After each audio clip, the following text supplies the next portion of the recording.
Alright guys, BLM here back with another video. I guess we're doing another reaction here. Why not? I realize this is probably like a weird thing of, okay, let's just actually get to the thing. But yeah, we're going to be reacting to Jeff Probst reveals his top 25 Survivor seasons. I'm sure this is a mess. I haven't looked at this yet. I mean, literally, I was actually about to look at it, and I was like, you know what? I think it'll be funny to react to this. Obviously, I've already broken that well, is that a term, on the 50 cast reaction. So it's like, fuck it. Let's do it for something like this. Again, I think like for some of these Jeff Probst related things, I think this could be fun. Again, like I kind of regret not doing this for the trivia video, because I think that would have been funny as well. But either way, yeah, top 25 favorite seasons. We'll see how this goes. I'm sure it's a fucking mess. I don't know if this is in order, like if it's in like 1 to 25 or 25 to 1.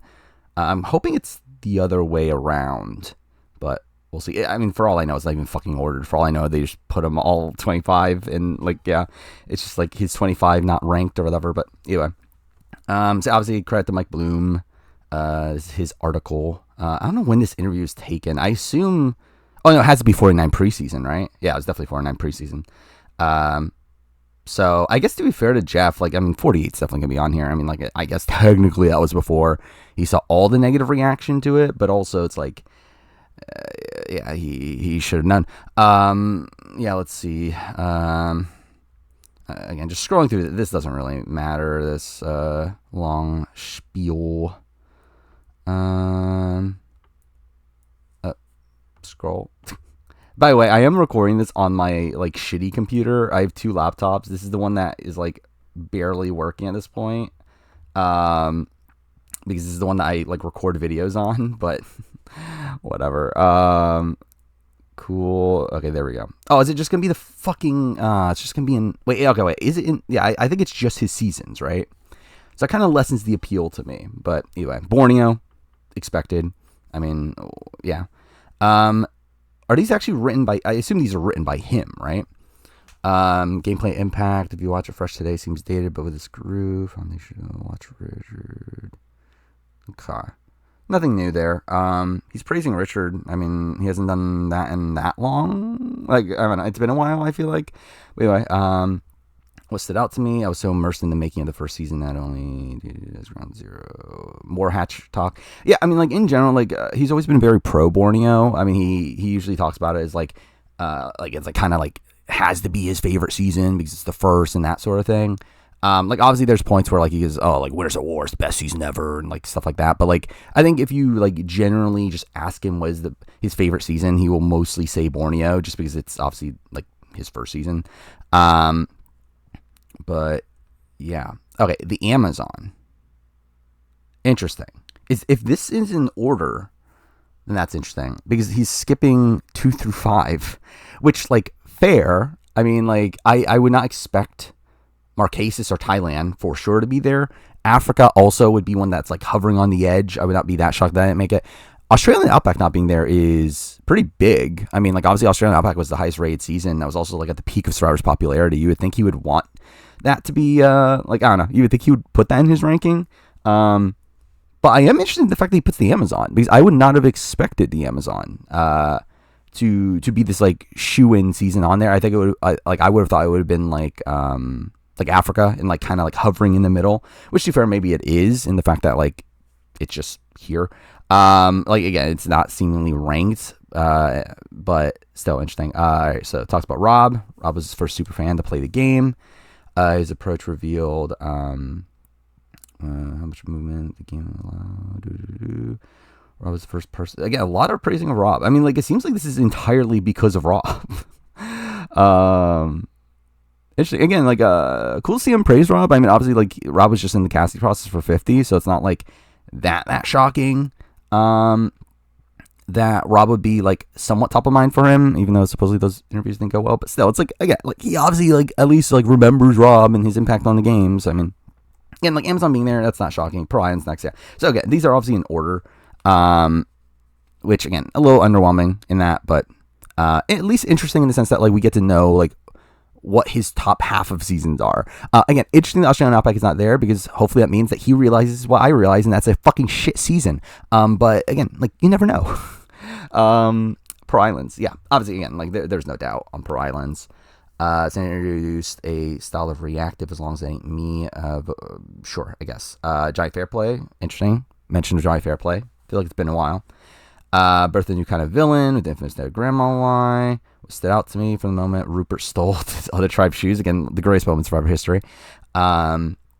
This clear this group is gonna lean into the pirate town. One of the most entertaining seasons. Yeah, I mean, again, like just kind of what you expect from Pearl Islands. Again, I think it would have been very shocking if it wasn't in the top 25 for him. Palau. Okay. Yeah, makes sense. Again, no Vanuatu, makes a lot of sense. Obviously not a great experience for him by the end, especially post-breakup with Julie. I feel like there's really not much that he would be liking from that season at this point. No All-Stars is also makes a lot of sense. I mean, like, again, I know he was very down on All-Stars at the time. He did not like dealing with egos and all that stuff. The one thing I would have said about All-Stars is obviously the fact that Boss, Rob, and Amber win the season. I feel like that is something that maybe he would be into, but yeah, like I'm assuming that really this is going to be a very heavily weighted like towards modern seasons. I mean, literally it's what, like 4 of the first 10 end up making the list. Well, actually, that's not that bad, actually, is it? I mean, considering like only 50, like, essentially he's going to talk about 50% of the seasons. So like a little bit more than that technically, because it's 25 out of 48. So yeah, 4 out of 10 for first 10 is obviously like less than average, but it's not by like a radical degree. But again, we'll see how the list plays out. Anyway, Palau. Makes sense. Again, he always loved Palau. Season took place 20 years ago. Casting was different. Casting was very different. Let's see. Tom was able to convince Ian in order to gain respect. The single mom illustrated the power of Tom's ability to zig and zag when needed, I guess. What stood out to me, Tom's ability to be both a hero and an expert cutthroat strategist. I guess. I guess. Yeah, it's like whatever. Okay, this video on the side's bothering me, by the way. There we go. Yeah, again, expected. Like, not shocking in any light. Panama, not shocking. Well, I just clarify. Not shocking that he skipped Guatemala. Very obvious he was going to skip Guatemala. Panama actually has a pick. I'm maybe a little bit surprised. Obviously, Suri is there. And like, there's nothing like negative about his experiences with Panama, but I think I would have expected something like Africa or obviously Australian Outback to make the cut over Panama though. So, where like Panama, I just feel like is another one that's like just kind of a middling season, or like I would have expected it to be a middling season to him, which, to be fair, a middling season would still make the cut considering the middle of the list is also on. By the way, also it's all about Suri, which makes sense. Which again, if you don't know, like if you have not like looked at other Jeff things before, this is 100% how Jeff operates. Like he just remembers like 1 or 2 things about seasons, and that's like what colors his entire experience around it. Where yeah, I mean, like, again, clearly with Amazon it was Rob. Clearly with this it's Suri. Yeah, Suri's transformation from a fish out of water, outsider. Suri who redefined the arc of possibility. I guess. I mean, like I feel like Kathy had that before, right? Yeah, I would say more Kathy than Suri, but I guess like whatever, I guess. Speaking of the idea of who would thrive on Survivor, gonna beat the same drum. I still smile thinking about Suri. Again, she was scared of leaves. She got off the couch. I can't believe it. And what a legend. Again, Suri is a legend. Again, just saying that. I think it's funny. That's like the only things he remembers from her. Like, yeah, can Jeff name the 3-2-1 vote? Like, can he actually remember that that's a thing that happened? I don't think so. I think the thing he remembers is, oh, she got off the couch. She crossed the balance beam in Game Changers. Anyway, Cook Islands makes sense. Again, I don't like Cook Islands. To be fair, I think I've grown a little bit on Cook Islands over time. It's still not great. Like it's still like a bottom mid, like I don't know, what do you call it? Like mid bottom tier. I don't know whatever. It's like in the bottom, like I don't know what is it? It's like what, like 20% above the bottom or whatever. I don't know, whatever you call that. I guess like the third quadrant. I don't know, whatever. It's not like a bottom tier season for me anymore, but it is still not great.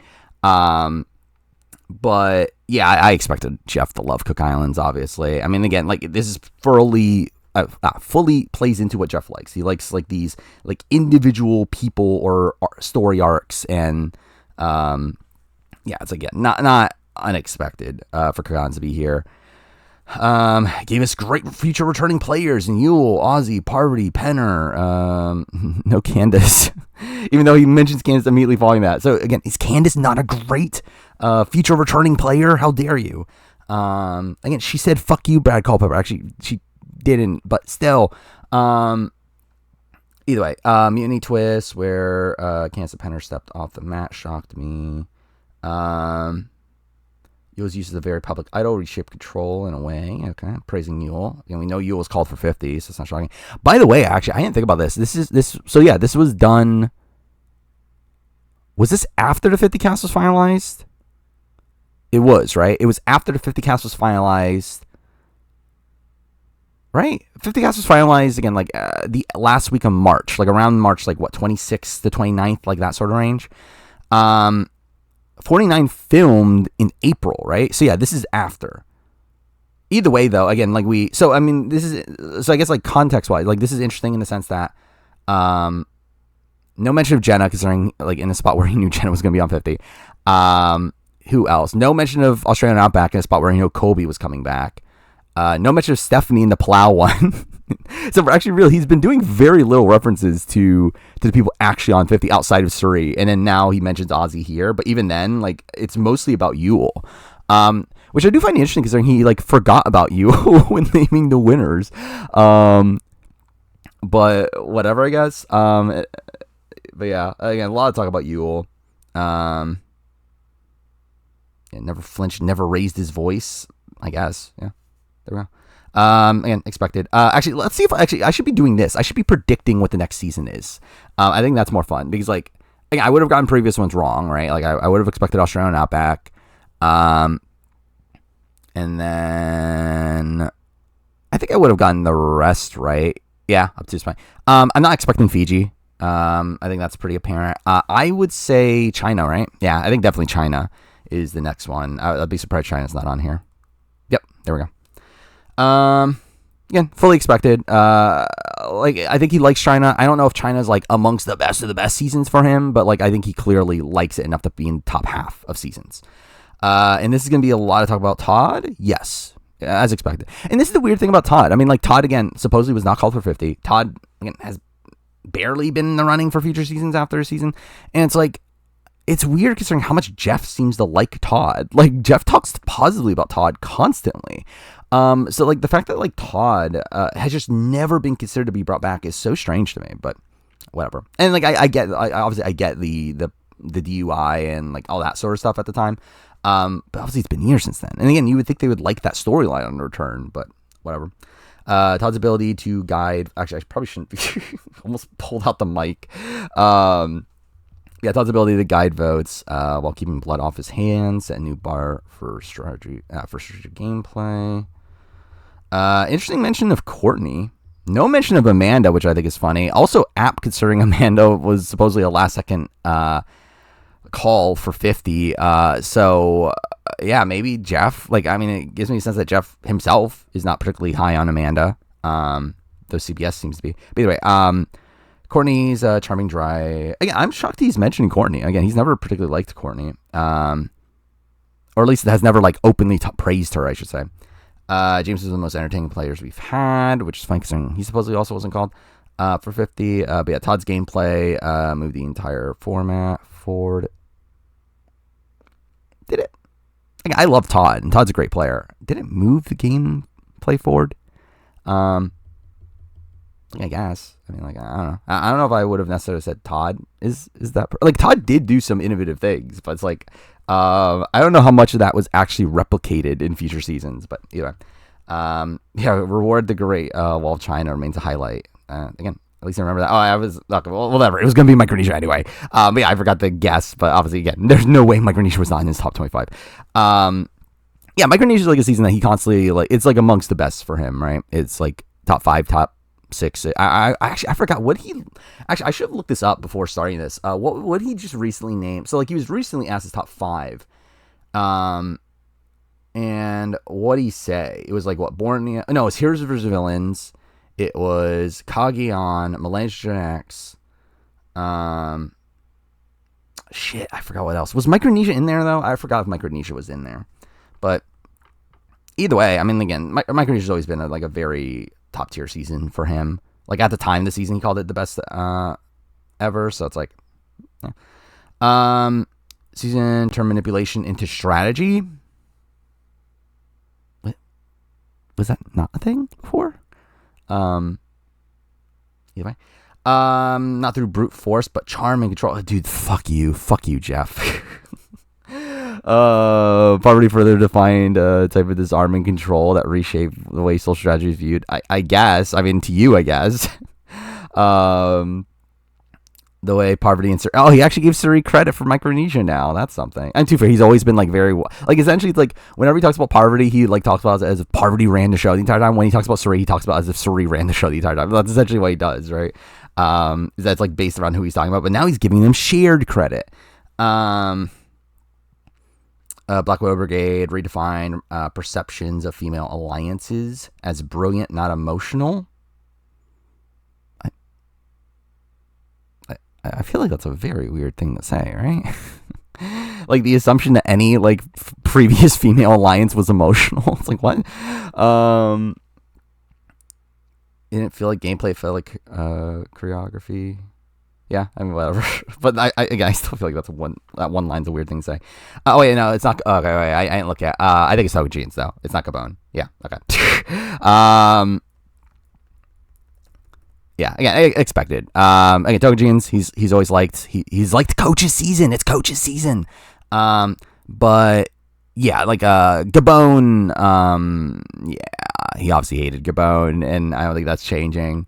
Yeah, pretty expected. The names I see here. No Tyson. I don't see Tyson mentioned here, but yeah, JT and Stevens, unlikely partnership. Again, interesting. Considering again, he also forgot about JT during the naming all the winners, which I think is funny. But yeah, like Coach is Coach. I mean, expected him to be mentioned a lot here. Again, Jeff literally just called it Coach's season when talking about the winners. So, I mean, fully expected. Okay, the question now is Samoa here or not? I think I'm going to lean yes. Especially because it feels like a lot of these seasons that he like solely remembers because of one player end up making the top 10 or top 25. So I'm leaning towards yes. But we'll see. We'll see if Samoa's here. Not a guarantee, but I'll lean towards yes. It is. Okay. Samoa's there. And again, it'll all be about Russell. Yep. What stood out to me, Russell Hance. Yeah, Russell Hance changed the game forever. He was aggressive, manipulative, endlessly fascinated in a way we never seen before. Finding idols without clues. Yeah. Okay. Again, fair. I kind of expected that will be about Russell. But yeah, I mean, obviously, again, next year's villains. That's again should be obvious. I should have been counting up the seasons too. Like what are we at? We're at Borneo. What is it? Borneo, Amazon, Pearl Islands, Palau, Panama, Cook Islands, China, Micronesia. Okay, so we're at 10 right now. Interesting, actually. So 10. Huh. So we're going to have 11 from the first 20 seasons, which is like disproportionate. I mean, he's going to be skipping a lot of the 20s, right? I guess we'll have to see. But yeah, obviously Heroes Villains is next. That's undeniable. Yeah, cool. The game was shaped by history. Players brought reputation solidified. Dude, he fucking mentions this all the time too. Am I a villain from Boston Rob? Remains one of my favorite all-time showdowns. Yeah, I mean, fair description. Funny that he hasn't mentioned a single hero in all this. Yeah, I mean, all this is fair. I mean, kind of expected. Again, he recently just said that it's his favorite season, so yeah. Okay, no Nicaragua, right? Definitely no Nicaragua.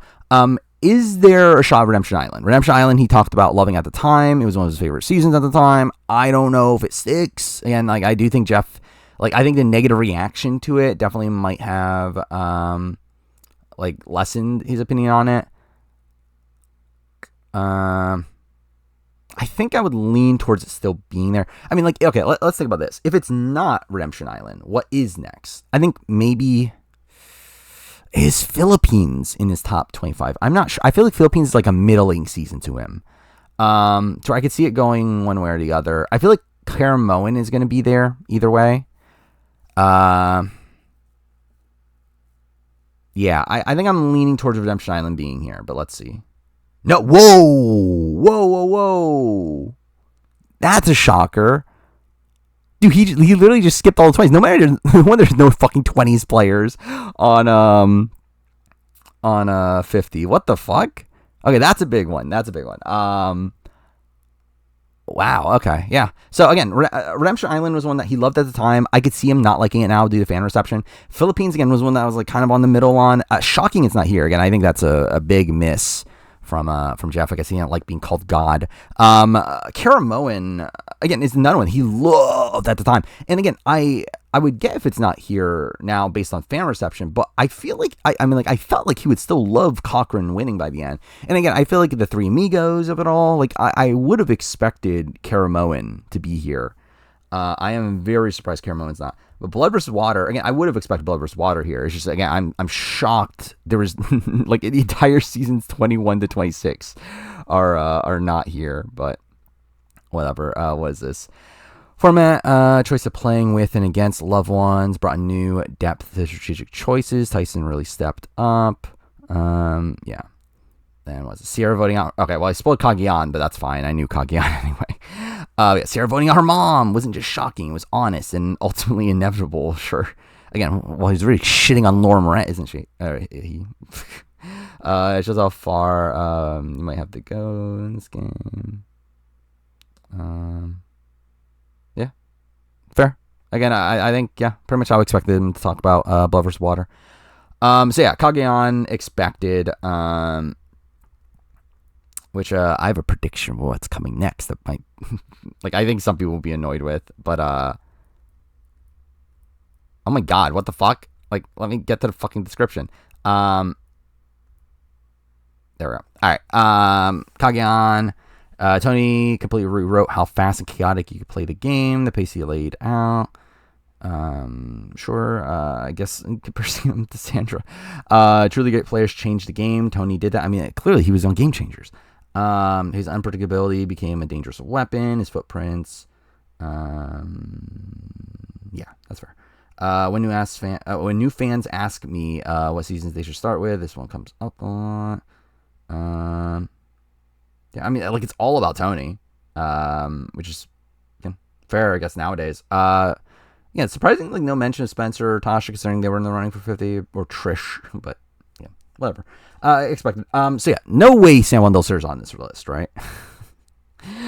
Which again, I'm sure people are going to be pissed off about, but I feel like almost no way San Juan del Sur's here. The question is Worlds Apart here. Because that's another one like Caramoan, like Redemption Island, that he loved at the time, now hates. So I am not really sure how he feels about it. Speaking of that, looking at the time, I need to speed this up. I did not realize this would take this long. We're only, like, halfway? Fuck me. But yeah, let's see. I think it's... Oh, okay. Skip Worlds Apart. That's fair. Obviously, Cambodia was always going to be there. But yeah, skipping Worlds Apart is interesting. Again, another season that he just loved at the time. Really, really praised it. Talk about it's like one of the best casts. And it's now gone because obviously people didn't like it. Which I do wonder if that's going to be the case with 48 down the road. Where, like, 48's definitely here, right?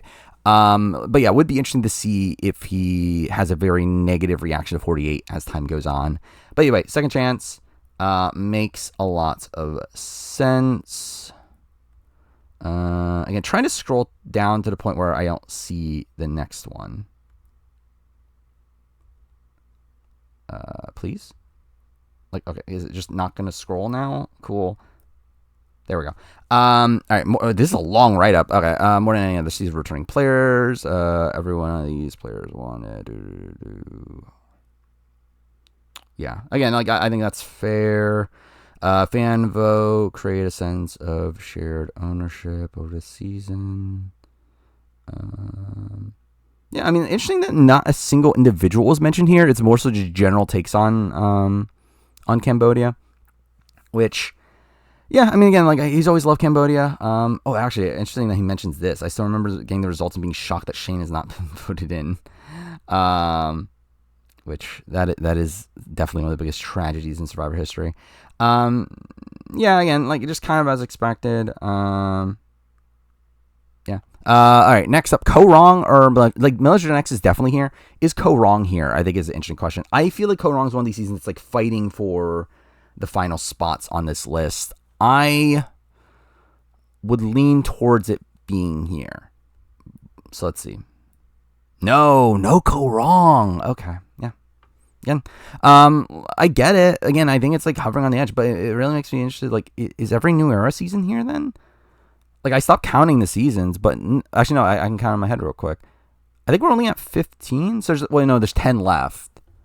Okay, no. Okay, I think definitely some New Era seasons are getting cut, but still, I mean, okay, actually, let's stop down and just predict like where this is going.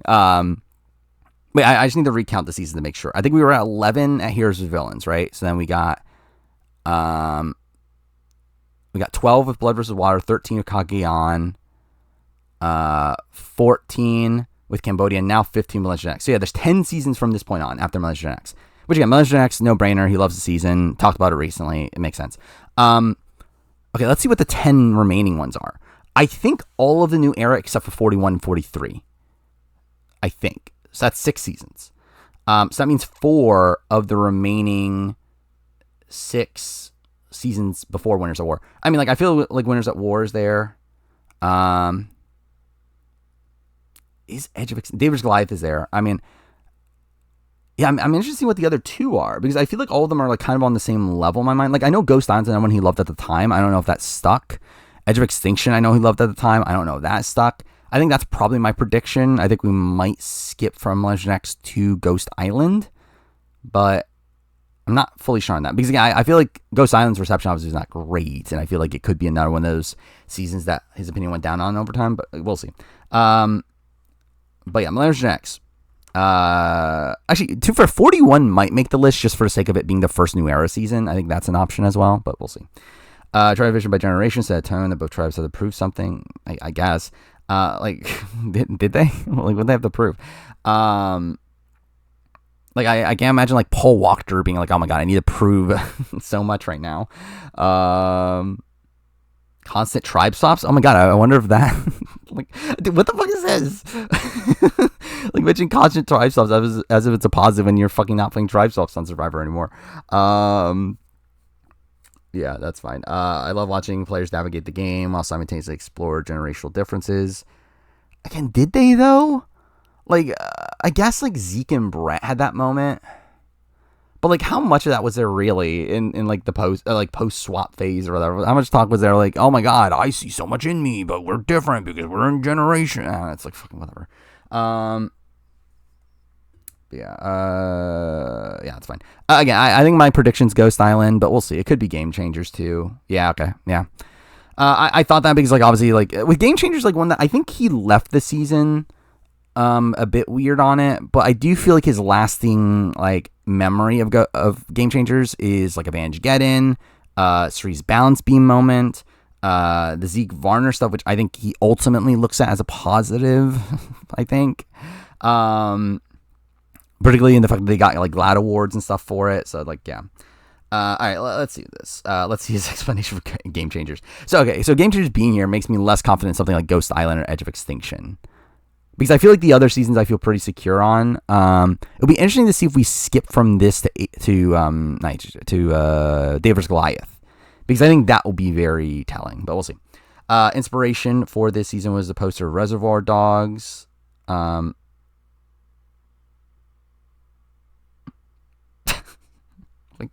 Yes, Haley Ford pointing a gun at Surrey Fields. I'll take a group known for making moves. Sure, yeah, Caleb, biggest game player. Give them an array of ammunition and let them turn loose. It was a wild, unpredictable season. Was it? We lost lots of great players early, so be careful what you wish for. Yeah, again, I feel like that was his lasting impact at the time. Like, I remember at the time he talked about, being disappointed that, like, all the big, like, a whole bunch of big names went out early. But interesting that I believe All-Stars is going to be the only returning player season not on this list, which is interesting. What else? What is it out to me to pay off the Reservoir Dogs poster? Oh my god, dude. Yeah. Okay. Cool. Yeah. Advantage get in again. Great moment. Obviously. Yeah, dude. Fucking mentioned the Zeke Varnes situation. It's not memorable because of Varnes' decision that he has to live with. The moment is memorable because of Zeke. Kind of. I think it's both, but yeah. Okay. Yeah, fair. Yeah, I think Dave vs. Goliath is my gut right now. No, he does go Ghost Island. Okay. Ghost Island means, I think, no edge of extinction then. But we'll see. Interesting, Ghost Island, like, no Ghost Island people were, like, really talked about at all, right? In the lead up to 50. Like, I don't think a name came up at all, which I assume, like, Dom was probably called. Like, maybe, I don't even know who else would be called nowadays. Donathan. Actually, I'm surprised Donathan never came into the mix, actually. Like, considering how much Jeff loved Donathan at the time, you would think he would have, but whatever. Gameplay impact. The game hinged on a power duo, resulting in the first and only ever tie votes. Love watching Dominic and Wendell dominate the game in almost every way. That is fair, I guess. Watching a truly entertaining season come down to a historic, dramatic tie, and then seeing Wendell get the tie-breaking vote. Not because, again, it's literally all about the tie. That's literally all he fucking remembers. Anyway, there's Goliath next. Expected. Yeah, cool.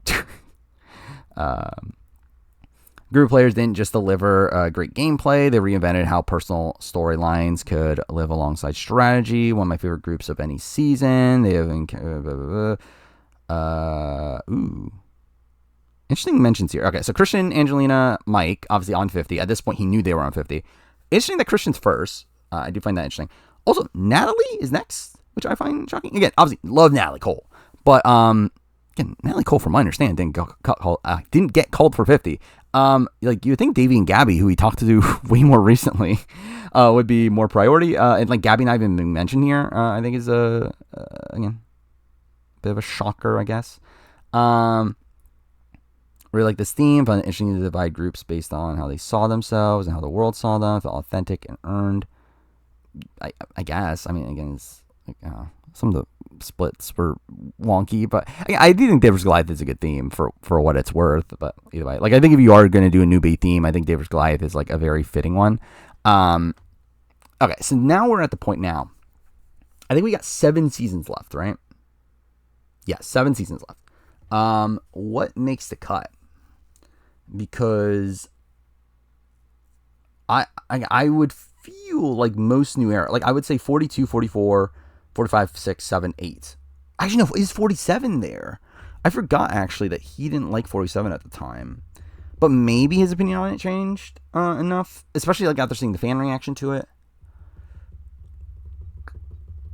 Because, like, if all those are on, then it would just be Winners at War and then those 6 seasons. But is Edge of Extinction here? Because he did like it at the time. I guess we'll see. Nope. No. Okay. So I think the rest of the list is pretty clear then. No Edge of Extinction. No IOI. Obviously. Going straight to Winners at War. Yeah. Makes sense. By design, we threw every twist and format element we could into the season. We knew we would possibly never have a chance to do another all-winner season. Yeah. Gonna pretty much unexpected. Looks like Tony's the only name mentioned, which is kind of surprising. What's out to me? This season wasn't just about gameplay. It was about added weight these players are carrying. You can see how much their past wins meant to them and how badly they wanted to prove it. I fully agree with that. Again, I'm a defender of Winners at War. I do think a lot of the interesting aspects of Winners at War is seeing how like people deal with their like reputations and their legacies and that sort of thing. So yeah. Okay, so yeah, I think we're going 42. I don't think 41 makes it. It might, for all I know. I think there's an argument that 41 could make it in the sense that it's like the start of the new era and that sort of thing. But like, I would lean towards 42. Yep, 42. Yeah, makes sense. I think 41's one that like he always liked 42 more than 41. And I think the negative reaction to 41 also played a major factor. So yeah, the rest of this list should be pretty clear. Again, if 41's not making it, I don't think 43 is, because he was more openly like kind of not liking 43. So yeah, the rest of this list should be pretty clear, but let's just read the rest of it though. This is a real creative test for us producers, because with 41, we just launched a completely new game and new format, but due to COVID restrictions, everything about pre-production and production 42 was severely impacted, leading us to basically repeat the same twists, advantages, and new format elements. Fortunately, even though the audience had never seen it before, it was new to the player. Yeah. What stood out to me, the change history twist, of course. That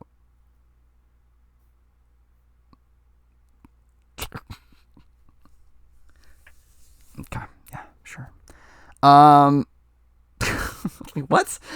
Like that one, dude, fuck me. How is this the only thing he mentions? Like, what stood out to me? The fucking change history. Like, that was the one, the thing that you did the previous season. That's the thing that stood out to you for 42. Like, no mention of Marianne. No mention of, like, I don't know, Mike, Omer, who we know were in the running. Lindsay, Tori were probably in the running. Yeah, oh, fucking weird. What the fuck is this? No, Jonathan's on the fucking season. Yeah, okay, whatever, fine. Weird, very fucking weird. But again, like, fair. I mean, again, I expected, like, to be fair to Jeff, like, I would have expected him to talk a lot about the like changing of the format and stuff in between old era and new era. But I do find it very funny that he just like did that and just neglected everything else about 42. Either way, 44 is next. Yeah, there's no way 43 was making this. Oh my god, I can't believe his first mention is the Tika 3. I can't believe it. Dude, how the fuck were no Tika 3s on 50? That is insane still. I can't believe that. Yeah, Tika 3 shifted to the center of power, not by domination, but by refusing to play predictably.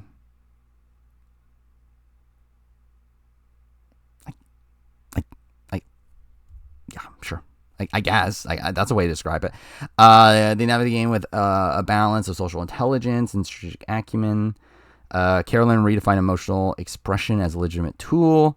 Jam Jam showed that humor can no mention of Carson. Dude, that's so fucking funny. But yeah. Again, how is Jam Jam not more in the rumor mill though? That is insane to me.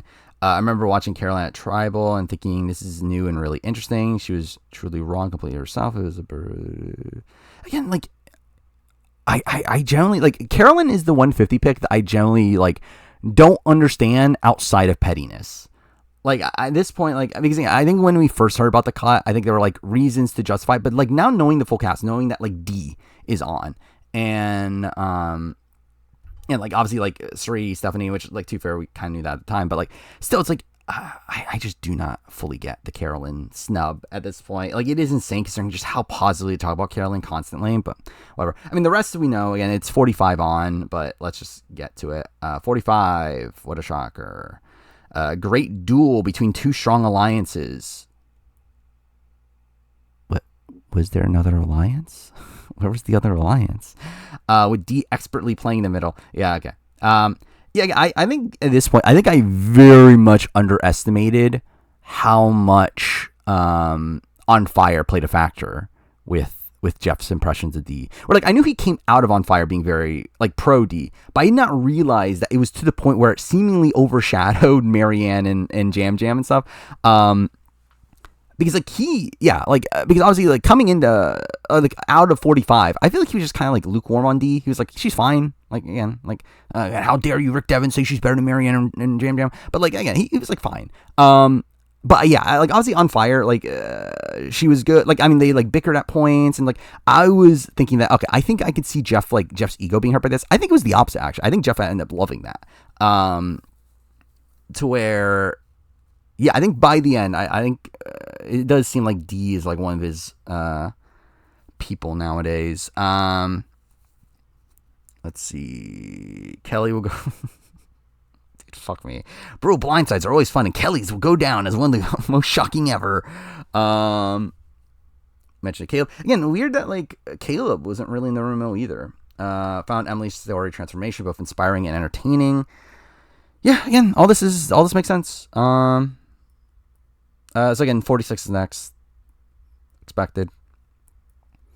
Thoroughly enjoyed this season, dude. I'm fucked. I did not realize how late it was. I need to be done in the next like 13 minutes. I thoroughly enjoyed this season. Every tribal council was a new adventure, often thanks to Q, who kept things guessing as what he was going to do. Q himself. I mean, it's a lot of Q, but like to be expected. Interesting note, Charlie here. Oh my gosh, spoiled myself on 47's on the list. Yeah, it wasn't clean, and that's one of the reasons it was so compelling. These players figured out in real time. Yeah, interesting. So, like, obviously, Q is Q. Like, he loves Q. I'm surprised no Charlie mentioned at all. Obviously, not shocking no Tiffany mentioned, but still, interesting considering, obviously, like, again, this is post 50 cast reveal, or cast finalized. Either way, 47 makes sense. Scroll down, please. Thank you. What a crazy and unpredictable season. So many fun and emotional blindsides. Everything about Operation Italy. Yeah, I feel like Operation Italy is definitely his like main takeaway, right? Interesting no mention of. Oh no, there's a mention of Andy. Never mind. But yeah, late stage battle between Genevieve and Rachel was riveting. By the way, like how the fuck was Rachel not called? Like not that I even like. I haven't been the biggest fan of Rachel. Even though I like her as a person, but like TV wise, I think she's like gameplay wise also like But like how was she not called? Like, that is insane. Especially considering how popular she is. Like, I feel like that is insane that they didn't call Rachel. Either way. Andy's journey from start to finish. Only proof you need to believe Survivor is unscripted because nobody could write that. I feel like people could write that. I feel like that's literally what people would write. But either way, again, expected for the most part. And then 48. Yeah. I mean, come on. Love this season. Felt the energy of the players the moment they stepped out on the sand and never dissipated. I rank as one of my personal favorites. From a gameplay standpoint, this is a season of powerful pairs. Joe and Eva, who became very public with their loyalty. Kyle and Camilla, who were so stealth nobody saw them coming. Xiaohien, mention of Xiaohien, played a very confident strategic game, dancing around all of it. What stood out to me, the moment of Joe and Eva will go down as a single. Okay, that's literally all it is. Okay, interesting. Yeah, expected. Again, I think he likes 48. And again, I think a lot of people really clown him for this. And again, I do think it does show like the differences around like what the superfan community wants and what Jeff wants. But I do think a lot of the reason why he does like 48 is because of the relationships and the like how it tests these like personal connections. And again, that's something I think Jeff has always been really into. While it does lack the like big moves constantly, I feel like that is like something he does take away from that season. So whatever, I get it, but it's also like I shouldn't be here. Yeah, again, that's the list. Unless he fucking put 49 on here, even though this is probably before it filmed, right? I doubt he did, right? So there we go. How long is this? This is probably like 42 minutes. This shouldn't have been this long. But yeah. We're done. I'll do reactions to these sort of things for down the road. Okay, I just the camera's like very laggy. I don't know how that's working out, but we'll see. But yeah, again, I'll be willing to do these sort of reactions for other things in the future. Again, whenever there's like a big Jeff Probst thing, I think it'd just be funny to do that. Really, yeah, so that obviously, again, I'll be doing the same shit, again, videos on the main channel, VODs, again, twice a week, because I stream twice a week, but yeah, that is it, so, yeah, I guess, see you guys next time.